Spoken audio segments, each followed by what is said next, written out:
it's time to build something. This episode is brought to you by cdcovers.com. CD Covers offers a wide variety of software or game keys for a fraction of the usual retail price. You can get your usual PC game codes or even library codes for things like Steam, Uplay and Origin. But the most important part for us are the software codes. Here we can get software activation codes for things like Microsoft Office, or especially important for these builds, Windows, for a ridiculously cheap price. And right now you can use the promo code TS20 to buy a Windows 10 key with a 20% discount and use it to keep that nasty activation message away.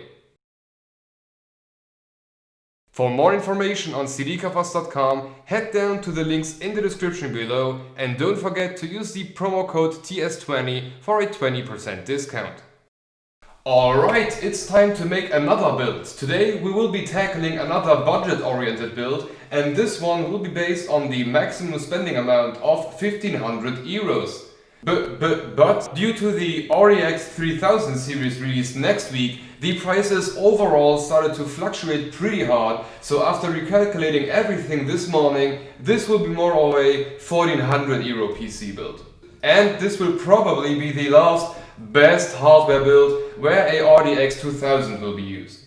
So let's stop wasting any more time and get right into it and see what components we were able to cram into that this time. This time we were finally able to level up our CPU game and went with a Ryzen 7 3700X. But because there were no features missing last time, the mainboard in use will still be the ASRock B450 Pro 4F. The cooling, on the other hand, was overdue for an upgrade, so we ditched the air cooling and settled with the Cooler Master Liquid ML120L V2 RGB. The RAM also got a bump with 4 G-Skill Aegis sticks rocking 64 gigs of RAM on 3200 MHz.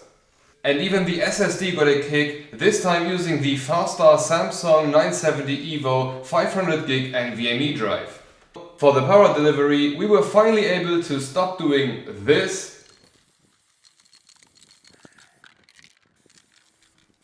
and went for the Be Quiet Pure Power 11 600 watts with cable management. As for the case, we decided to go for a small form factor build this time, so we will be using the Intertek X3601 Impulse Micro. But because the case does not come with any fans, we will throw in a pair of Noctua NFF12s in there. Now let's thank Nvidia for the RTX 3000 series and the resulting price drop, because we could cram a EVGA RTX 2080 Super into this, giving us an insane upgrade over the 1K PC.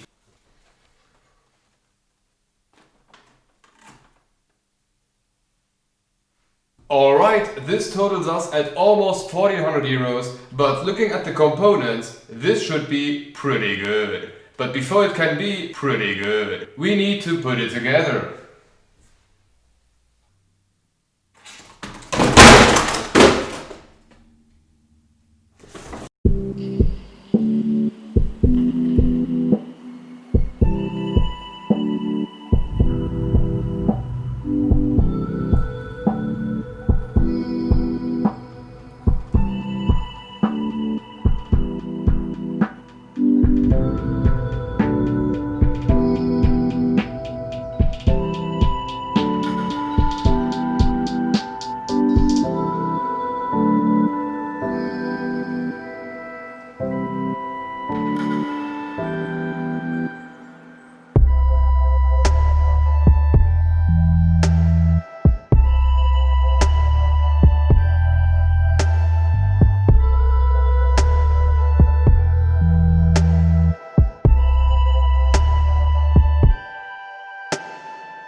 Alright, I hope you've enjoyed the montage, but I would love to hear from you if you enjoy them or if you would prefer if I skip making them.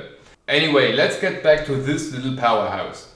After starting it, we enabled XMP on 3200, did an auto overclock in Afterburner, and we pushed the 3700X to 4.4 GHz all core, which is not bad at all. So let's have a look at the numbers, starting off with the synthetics. In Cinebench, the 1.5K PC scored 5230 points, making it a 36% increase over the 1K PC. On the RAM side, the new improved 3200 MHz managed to score 386 points in NovaBench, making this a lot faster than last time. For the NVMe, NovaBench scored 197 points, providing another nice performance bump. And last but certainly not least, for the GPU, Firma hit an average of 121 frames per second, while Engine Superposition scored 53 FPS on average. So looking at the benchmarks, there was an increase of around 30% all across the board over the 1K PC. But the things get a bit messy because this little thing here managed to beat the render machine in every freaking benchmark, except for the GPU because the render machine got the 2080 Ti. But if we look at Handbrake, we can see that while transcoding a video from X264 to X265, the 3700X was about 40 seconds quicker than the i9. So even though the i9 was running at stock at the time, I should probably switch to editing my videos on this thing. But let's stop talking about imaginary workloads and fire up the game benchmarks. In Shadow of the Tomb Raider, the 2080 Super beat the crap out of the 2060 Super. While starting off with around 20% better performance, the 2080S can perform up to 40% better if you crank up the settings and switch to a higher resolution. In Metro Exodus, the same thing happened. While in 1080p, the 2080S was performing around 10 to 20 FPS better, in higher resolutions, the increase became significant, comparing measly 60 FPS to triple digits. Okay, having the numbers done, let's start some games and see what happens. In Crysis 3 on 1440p, we set everything to very high and cranked up the anti-aliasing to TXAA high, which gave us around 70 to 80 FPS with a couple of spikes and drops to 65 and almost 100 FPS. Switching to 4K, we left the same settings on and could play with around 40 FPS. In Shadow of the Tomb Raider on 1440p, setting on highest and anti-aliasing on SMAA 4X, the game was running at around 60 FPS. Switching to 4K and leaving the same settings again, the GPU came to its limits while delivering 20 to 35 FPS. In City Skyline, we cranked every setting up that we could find and ran the game at 4K, which allowed us to scroll through the city with around 30 to 40 FPS, which is more than enough for this game. In GTA 5 at 4K, we cranked absolutely everything up that we could find, which resulted in 35 to 45 FPS. Setting the settings to the same as they were on the 1K PC, we were able to run the game at more than 150 frames per second. So, conclusion time. Well, with the upcoming 3080, I would most definitely wait before you buy any GPU right now. But if we pretend that there is no 3080, I do think that this should be the end of the barrel. With a setup like this, you can get all the 1440p performance you want, even with settings cranked to max. And an upgrade to a 2080 Ti would make this around 500 to 600 euros more expensive, which in my opinion just isn't worth it if you aim for playing games. But if your goal is video editing, then an upgrade could do something for you, but with the 3080 coming, all of these arguments are basically just irrelevant. But there is one thing I would most definitely change if I could redo the build, and that is the water cooler.